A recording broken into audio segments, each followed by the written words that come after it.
Hi, good afternoon, David. How are you doing, sir? I'm very well, thanks, and yourself, Aloysius. I'm good. I'm good. A little bit cold in Cape Town. You based in It, Cape Town. I'm based in Cape Town, yes, but I've got some good coffee here to warm me up. So Oh, it's that's been a fantastic. cold couple of days. Oh, Yeah, that's cold wonderful, couple of wonderful. David, welcome to the Aloysius X Peterson customer service show.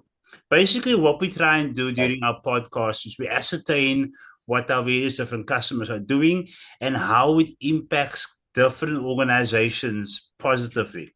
Today, the topic Mm, is how AI transforms customer experience.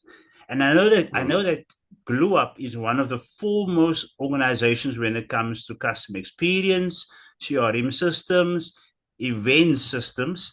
So it'd be nice to find out a little bit more about GlueUp from your perspective. yeah, sure. Thanks, Aloysius. First of all, thanks for having me on the show. It's my great pleasure to share a little bit of knowledge that I have on the subject with you guys.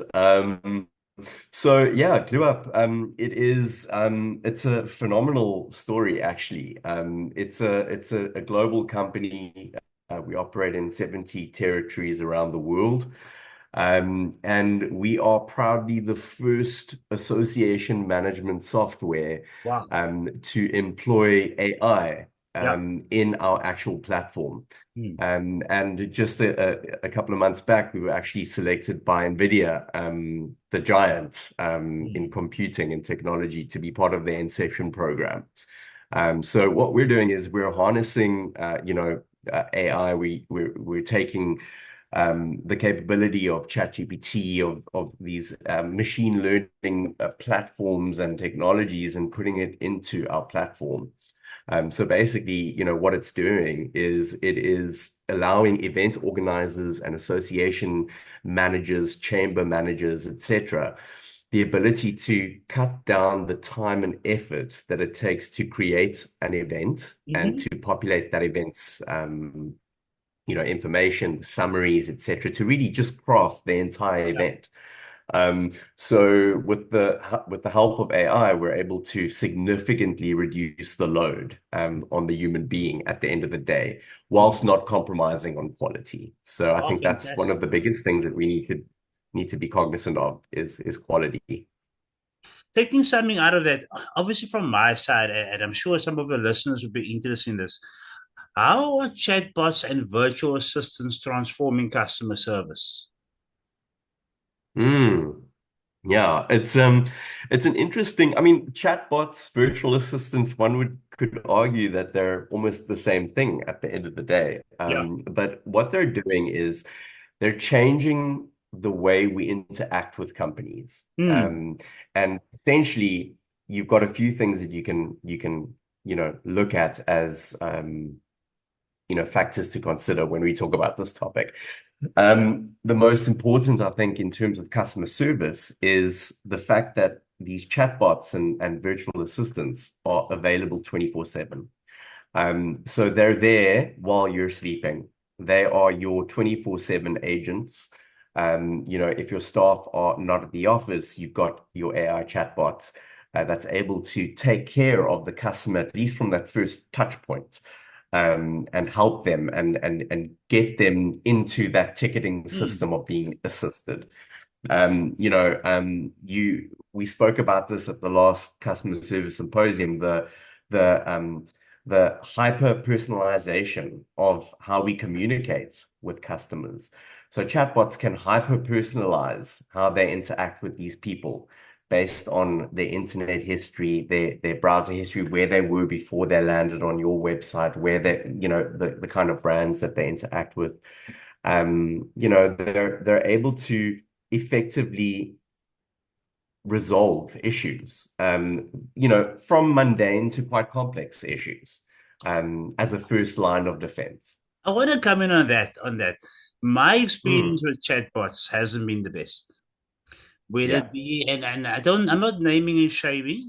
It's just my experience with various different organizations. Whether it be F&B on your app, whether it Mm, be new to the town, who's my service provider, with regards to we chatting. What I'm finding is when I punch in the problem I have, most mm, of these times these apps is almost like they're spinning. They have no idea how to answer it. Whereas if yeah. I'm speaking to a live individual, they're obviously not maybe going to have the answers, but they're going to have a line Mm, manager they can fall back on. They have the opportunity of calling me back. They will basically do that at the same time. So yeah. whilst I'm like, whoa, fantastic, we got all these modern things happening as a customer, personal experience Mm, in the last week or two, if I may say. It hasn't been the best from a customer service yeah. perspective.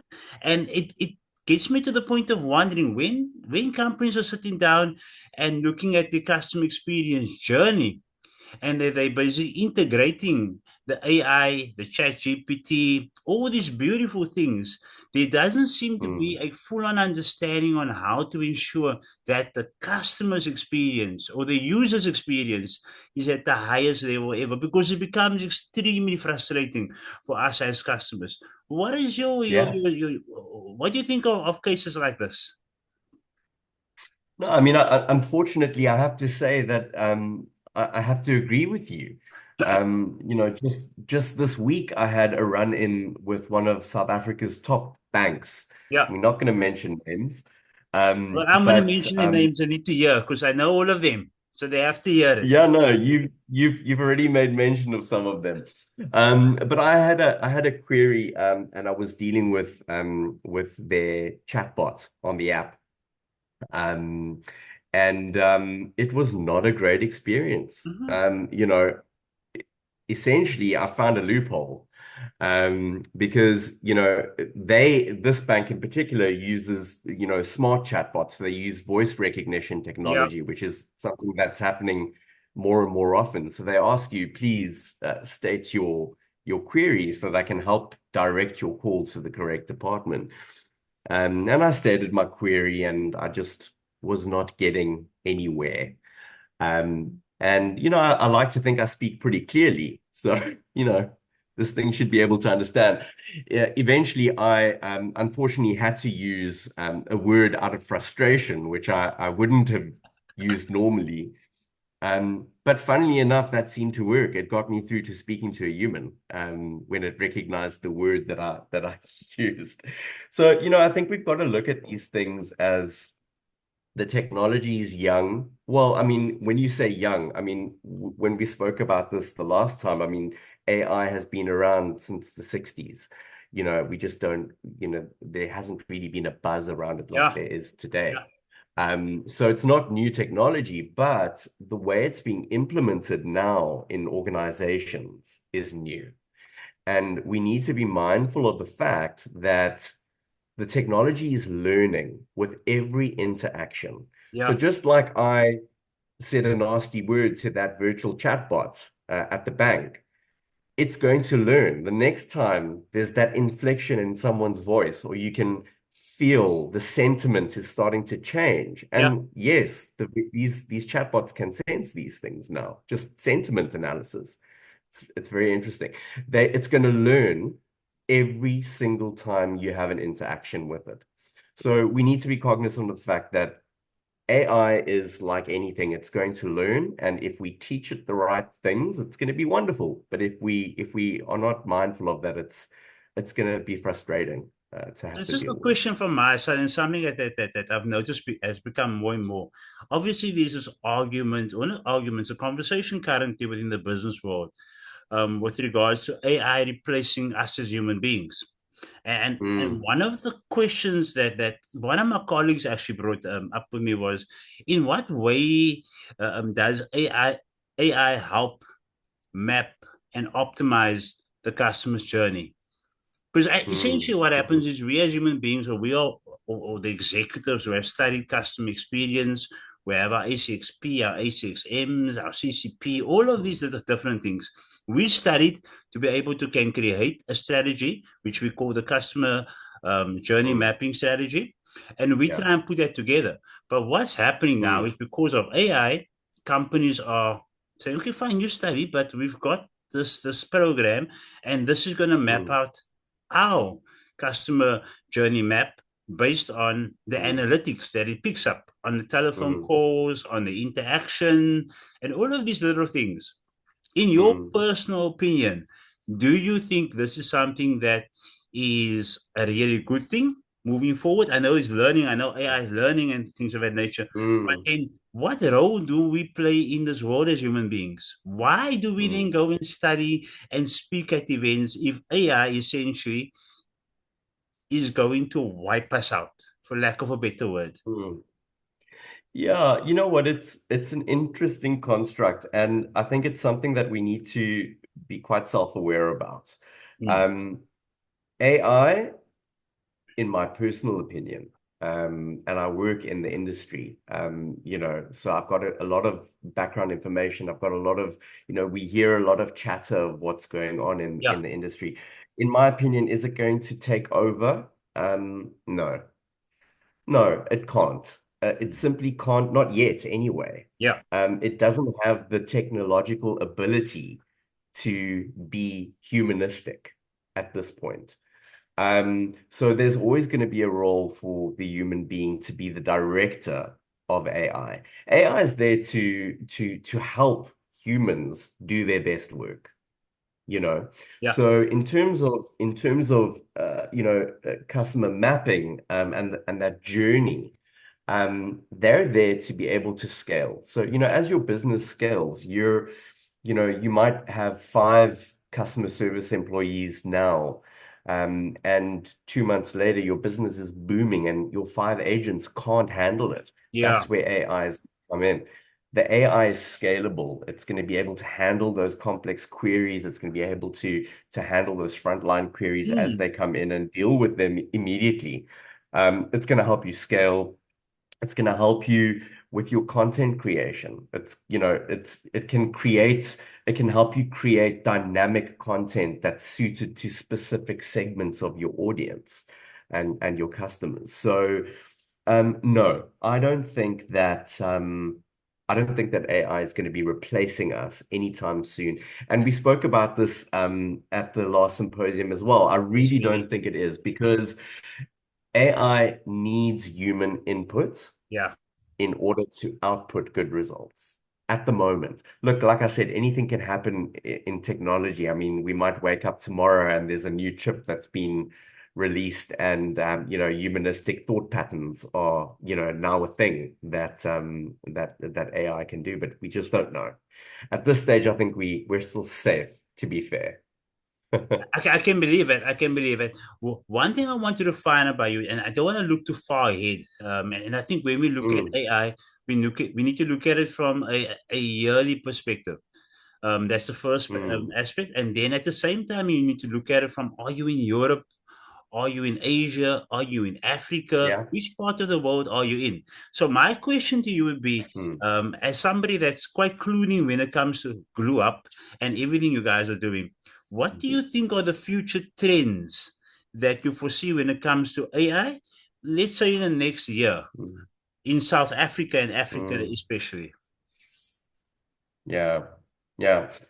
Well, I mean, on your point, it varies dramatically as to where you are Mm, in the world.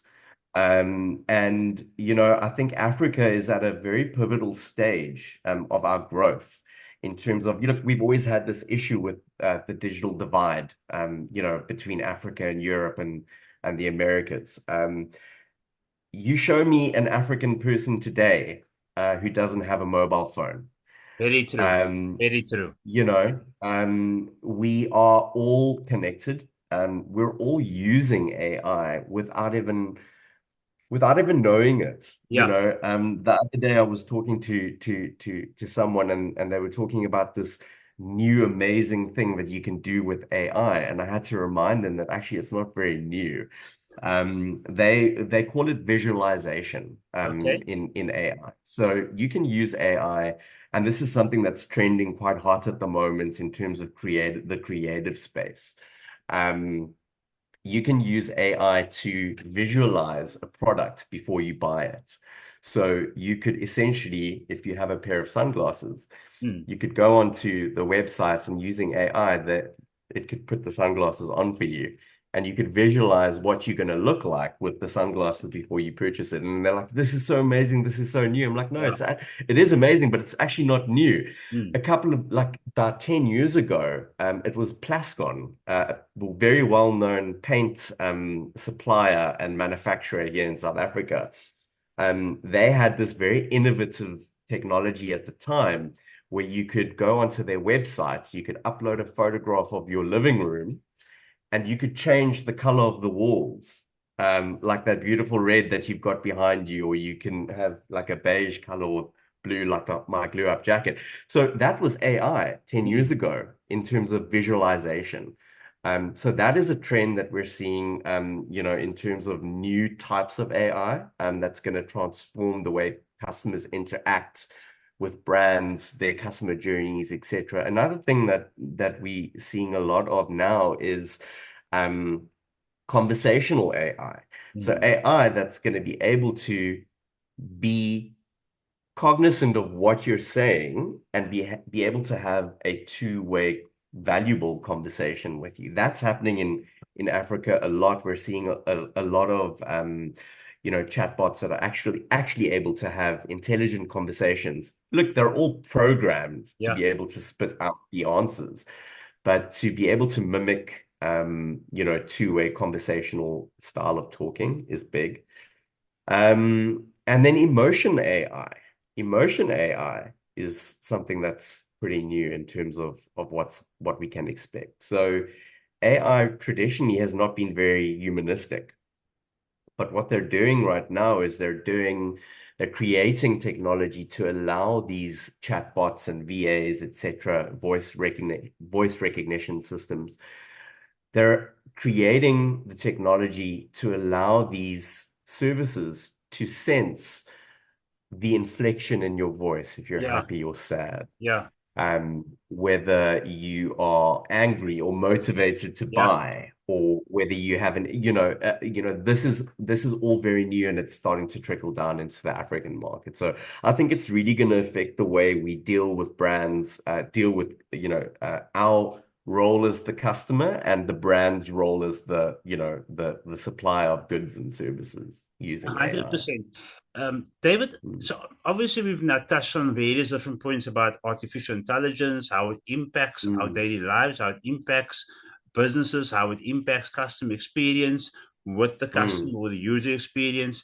What I would like to know is, I know you guys at Grew Up have phenomenal software. I would like to hear from you how your software impacts the day-to-day running of both the associations and the events companies. And I'm sure some of mm. them are trying to input AI into their specific solution to ensure that the running of the solution is much more smoother than you can find. So it'll be quite interesting Yeah. for us, the audience, to hear exactly how the solution really impacts positively on the organization that's using it, and then obviously, I know Mm, you guys are busy with more inputs, making the solution much more yeah. friendlier for the client. It'd Mm, be quite nice to mm, listen to you about the actual software from Glue Up. mm. Yeah, no, thanks. Yeah, thanks. I mean, very kind words. We're very proud of the software that we're putting out. And it's one of the only SaaS products in our space that's constantly being innovated. Yeah. We are releasing updates on a weekly basis to Wow. to the system, and we're very proud of the progress that we're making. So essentially, I think you've got to strip it down to the why. And for us, if we look at the association market, you've really got to understand the why of the associations. So the why and the what, they're sort of interconnected. So associations traditionally are not very large in terms of management, Mm. in terms of staffing. They're very often run on a voluntary basis. Yes. So you've got, maybe Aloysius, who's an MD of a company, and he Mm. volunteers as the treasurer of an association in his free time. And people always laugh when I say free time because it's a myth. There's no such thing as free time, right? So essentially, you've got to look at the need of the customer. And the need of the customer in an association is to be able to balance and juggle many, many hats at the same time. mm, provide excellent customer service to their members, um, and to basically keep everything running as smoothly as it possibly can. So what GlueUp does is it employs AI within our system to reduce the load on the human being. Okay. So that the human being that's working in the association, or the events company for that matter, can spend more time on critical thinking tasks, mm. and they can spend more time on the human to human interaction than having to, for instance, come up with a funky subject line for an email campaign, or come up with an event taglines or SEO tags, or a summary of the event, or a speaker bio. So that's where we plug AI into our system, into various different points within the system, to sort of automate the mundane things that a machine can do. And that frees up the time for that association executive or the event manager to be able to focus their time more on those critical thinking tasks and creating relationships. So yeah, we use AI in terms of, for instance, like ChatGPT, and various iterations of that, in the system, to be able to create content, and really just sort of bridge that gap between the human and the technology. Wow, wow, wow, wow. Well, Yeah. I'm as a company that obviously we do events ultimately, and Yeah. I know we still relatively new to the Glua family, and we're still learning Mm, as we go on. I can say that my team is quite excited about using the software. Thank you. amazing. Again, thank you so much for the interview. Thank you for giving us some valuable understanding about artificial intelligence in this day and age. Mm. I'm sure we're all looking forward to what will happen when it comes to AI, especially in Africa. The Yeah. one thing that I always think about, I'm like, you know what? Everybody in Africa has a mobile. I see people are starting to use AI. I personally don't enjoy AI. I won't lie. I Yeah. don't like the fact on WhatsApp that you can do this and that, but I'm starting to get the gist of it. I understand why it's there. Mm, But sometimes I'm like, if I don't need it, why have it?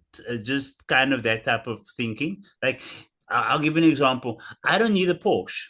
Why don't I just drive my BMW? That is fine. I don't need to go work for the Porsche. I'm yeah. fine. But human beings are Yeah. different. We all have these likes and these needs and these wants.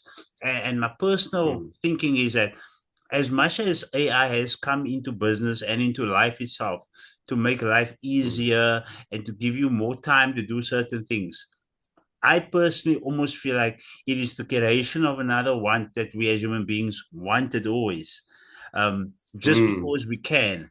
So I'm sitting on the fence. I won't lie. Yeah.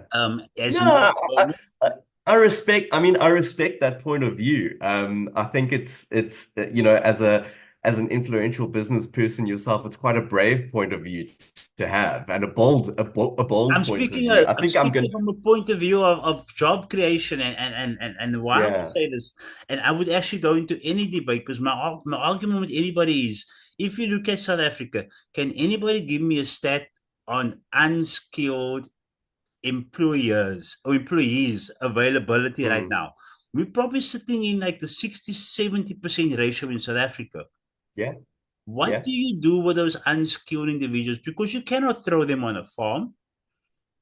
no, So my argument right now is yeah. if we really want to look at creating this utopia whereby we say, you know Mm, what, as capitalists or as socialists, we want to build this massive society where people are happy, people are growing, people are all of these things. AI does play a role. It does. yeah, it does. However, what do you then do with the unskilled individuals? Do you say that, you know what, you're going to just do that and that and that and that because AI has taken control of Mm, that, that, and that, and that? Or do you say, okay, fine, you know what, AI is going to be almost like uh, your helper?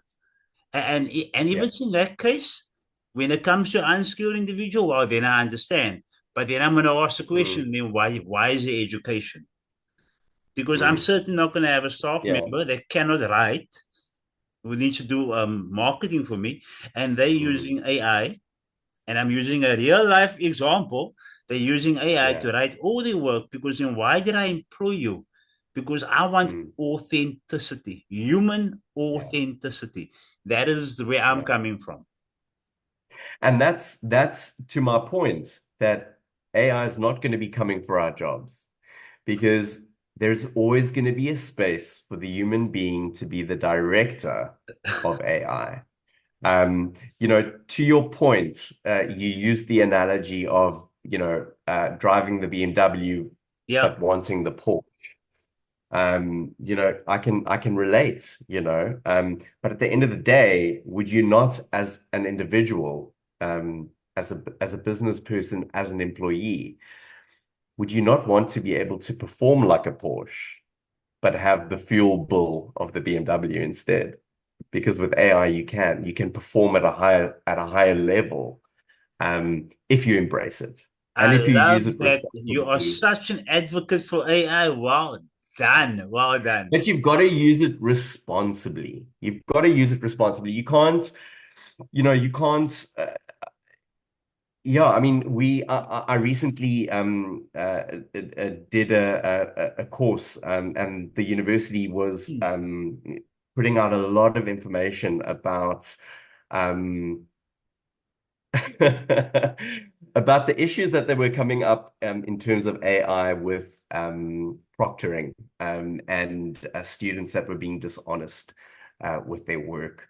And you've got to hand it to them. Some of these people were turning out white papers that looked like they were written by Harvard professors, but if you just scratched a little bit under the surface, you could tell it was completely AI generated, and they actually had no idea what they were talking about. So, I mean, we talk about industries that are going to be affected by AI in the future. Um, we're already seeing it in hospitality. You can now there's hotels that you can go and you can check in with facial recognition. Mm-hmm. In the higher education space, there are really, really smart AI proctoring tools which are going to stop people from using artificial intelligence in a bad way. You want to know that when you walk away from an institution, you've earned that degree. It's not, Bard or ChatGPT or one of the others that have actually written your thesis for you. So it's interesting to see the kind of spaces that it's infiltrating, and what people are doing to try and combat that. Because, like you said, we want humanistic approach. We want to deal with people at the end of the day. Not with the computer. Well, definitely. I'm sure next year I'm launching my Cyber Warriors Uncoded. And I know for a fact Mm, that the entire cybersecurity world around AI is something that's mm, becoming a hotbed, a hot topic. I'm pretty sure you'll yeah. be involved in it as well. And then we'll dive a bit Mm, deeper into that. And that's obviously a yeah. bit, I think, mid next year. David, thank you so Amazing. much for your time today. Thank you. My I will never pleasure. forget your analogy when it comes to the vehicles. That was fabulous. That just made a lot of sense. Not every day somebody comes up and says, Aloysius, you make a point there, but have you looked at it in this way? And that's just, Yeah, I mean, we all want to operate like a Porsche, right? yeah, I mean, at the end of the day, let's harness the technology that can allow us to do it, but do it responsibly. no, definitely. I just hope that the Terminator don't rock up again over and over and over. That's all that's going on in my mind when I think of AI. Thank you so much, sir. Thank you for being on the show. My pleasure. I look forward to our chats. We are seeing each other at the end of the month in Johannesburg. Yes, I'll be traveling up to Joburg and I'm looking forward to seeing you Yeah, that's guys going to there. be a rock star event. Again, thank you for your time. Enjoy your evening ahead and stay warm, Thank you. David. Thank you. Yes, indeed. Yourself as well. Well do, well Thanks, do. Aloysius. Thanks so Take much. care. Okay, bye. Cheers.